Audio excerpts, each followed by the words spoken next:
வணக்கம். இன்று பசும்பொன் தேவர் அவர்களுடைய பிறந்த தினமாகிய தேவர் ஜெயந்தி.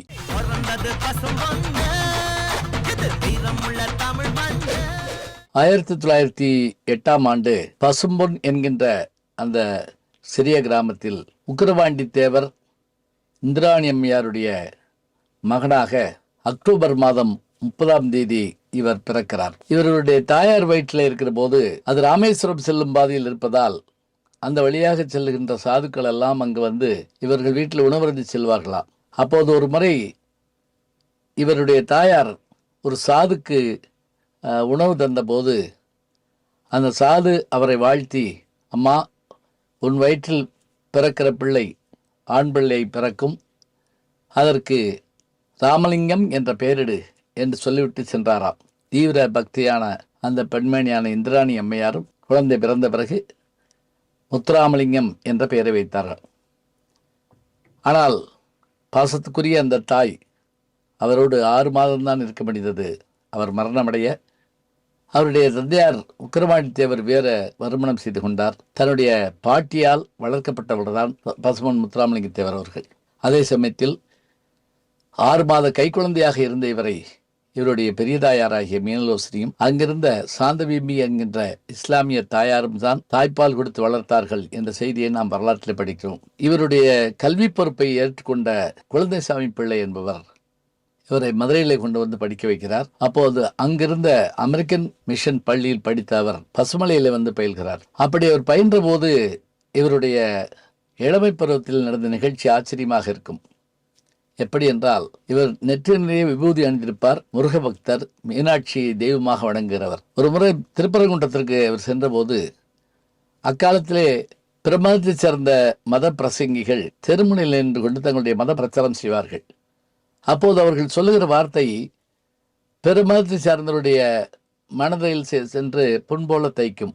அவர் என்ன சொன்னார் என்றால், எதற்காக கல்லை வணங்குகிறீர்கள்? வாசல் படியும் கல்லுதான், தூணும் கல்லுதான், உள்ளே இருக்கிற உங்கள் கடவுளும் கல்தானே என்று சொல்ல, அதை கேட்டுக்கொண்டு பலர் வருத்தத்தோடு சென்று கொண்டிருக்க, நம்முடைய தேவர் அவர்கள் சற்றும் தயங்காது சடார் என்று அவரிடத்திலே போய், இவ்வாறு பேசுவதை நீங்கள் நிறுத்த வேண்டும். உங்கள் மதம் உங்களுக்கு பெரியது என்றால் என் மதம் எனக்கு பெரியது. எப்படி நீங்கள் எல்லாம் கல் என்று சொல்லலாம்? பெண்ணன் போல் ஒருத்திதான், ஆனால் அவள் பெற்றெடுக்கும் போது தாயாகவும், உடனிருக்கும் போது சகோதரியாகவும், மணந்து கொண்டால் மனைவியாகவும் மாறுகிற தன்மை கொண்டவளாகத்தான் பெண் இருக்கிறாள்.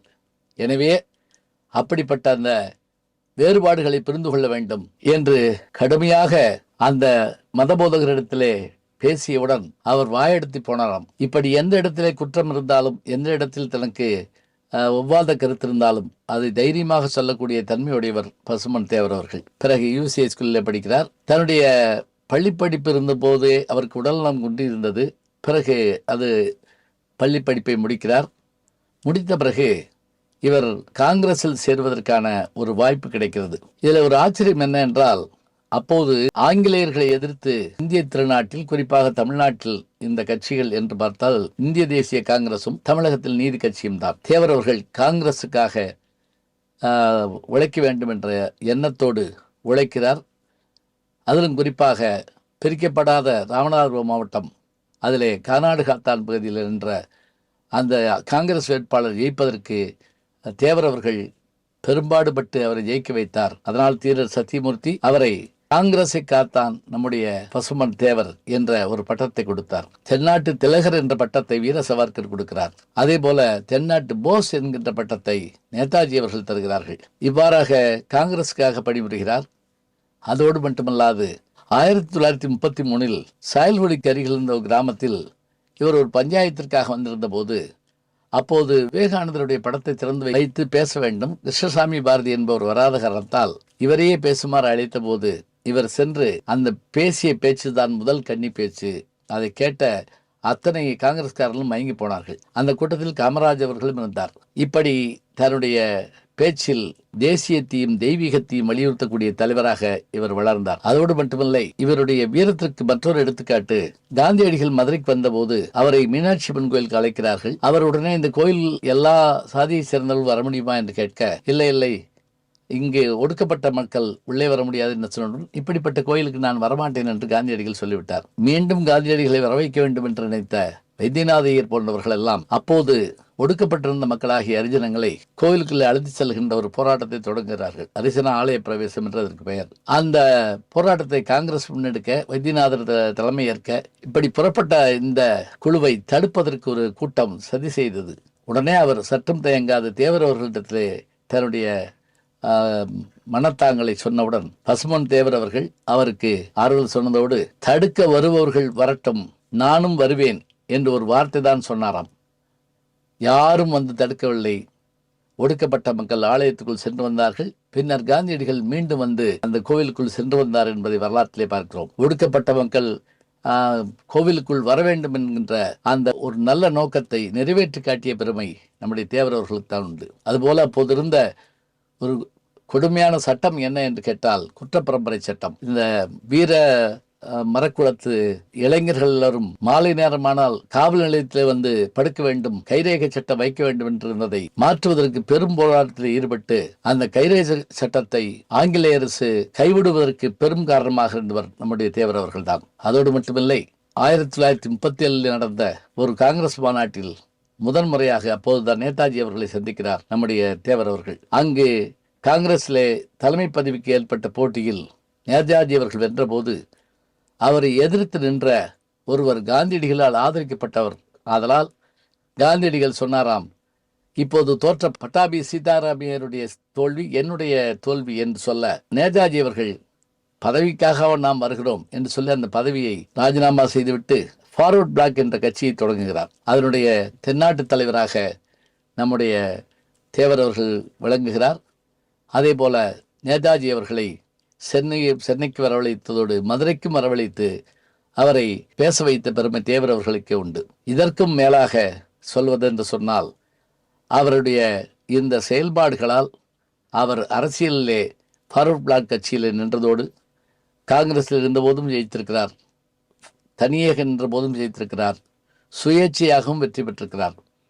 சட்டமன்றம் பாராளுமன்றம் என்று இரண்டிலுமே அவர் போட்டியிட்டு வென்றத வரலாறு இதுவரைக்கும் வேறு யாரும் சாதித்ததில்லை. அப்படி ஜெயித்ததோடு மட்டுமில்லாமல் ஒரு முறை உடல் நலம் இல்லாத போது தேர்தல் பிரச்சாரத்திற்கே வராமல் இருந்த போதும் இவர் வெற்றி பெற்றது ஒரு பெரிய சாதனையாக சொல்லப்படுகிறது. அதோடு மட்டுமில்லை, இவர் பேச்சால் தான் மக்கள் வெகுண்டெழுகிறார்கள் என்பதை தெரிந்து கொண்டு ஆங்கிலேயர்கள் வாய்ப்பூட்டு சட்டத்தை இவருக்கு போடுகிறார்கள். வடநாட்டிலே திலகருக்கும் தென்னாட்டிலே பசும்பொன் தேவர் அவர்களுக்கும் வாய்ப்பூட்டு சட்டம் போடப்பட்டது. அப்போது தேவர் அவர்கள் ஒரு அறிக்கை விட்டார், நான் ஆதியிலும் ஊமை இல்லை, வியாதியிலும் ஊமை இல்லை, பாதியிலே ஊமையானேன் என்று அவர் சொன்னபோது மக்கள் கலங்கி போனார்கள். இப்படியாக தன்னுடைய வாழ்நாள் முழுவதும் எத்தனை பதவிகள் கிடைத்தாலும் அந்த பதவிகளுக்காக அவர் பெருமிதமோ மற்றதோ பட்டதில்லை.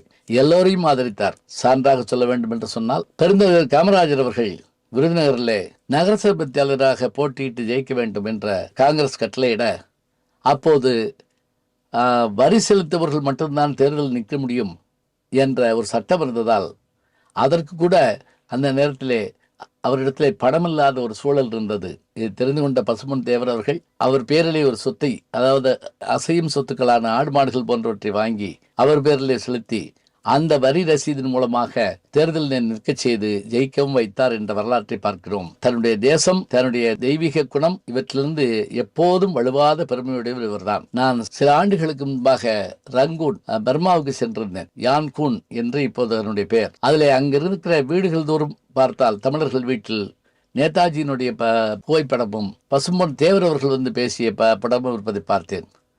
அவர் கப்பலில் வந்து இறங்குகிறார். அந்த நாட்டு வழக்கப்படி அந்த பெண்கள் எல்லாம் தங்களுடைய கூந்தலை விரித்தல் நடந்து வருமாறு சொன்னவுடன் தேவர் அவர்கள் அஞ்சி நடுங்கி பின்வாங்கி, இல்லை இல்லை, தாய்மார்கள் தெய்வத்துக்கு ஒப்பானவர்கள், அதனால் கூந்தலில் நடக்க மாட்டேன் என்று விலகி நின்றவுடன் பிறகு அவர்கள் எல்லோரும் எழுந்து அவரை வணங்க நடந்து வந்தாராம். அதோடு மட்டுமில்லை, கடைசி காலத்தில் அறுவை சிகிச்சை செய்தால் பிழைக்கலாம் என்று சொன்னபோது மறுத்து, வேண்டாம், என் தாய் தொட்ட உடலை என் தாயை தவிர வேறு எந்த பெண்மணியும் தொடக்கூடாது என்று சொல்லி அந்த அறுவை சிகிச்சை கூட அவர் ஒத்துக்கொள்ளவில்லை. 1963 பிறந்த நாளாகிய அக்டோபர் 30 அன்றே அவர் மறைந்தார் என்கிற செய்தியை பார்க்கிறோம். மனிதர்கள் பிறக்கும் போது மனிதர்களாக பிறந்து பிறகு வையத்துள் வாழ்வாங்கு வாழ்வதால் வானுரையும் தெய்வத்துள் வைக்கப்படும் என்று வள்ளுவர் சொல்வதற்கேற்ப வாழ்ந்து சில குறிக்கோள்களோடு தன்னுடைய செயல்பாட்டை தொடர்ந்த ஒரு பெரிய மகான் என்று சொல்லத்தக்க வீரகுணம் பொருந்திய ஒருவர் யாரென்றால் அவர்தான் நம்முடைய பசும்பொன் தேவர் அவர்கள். அவருடைய குருபூஜை இன்று நடைபெறுகிறது.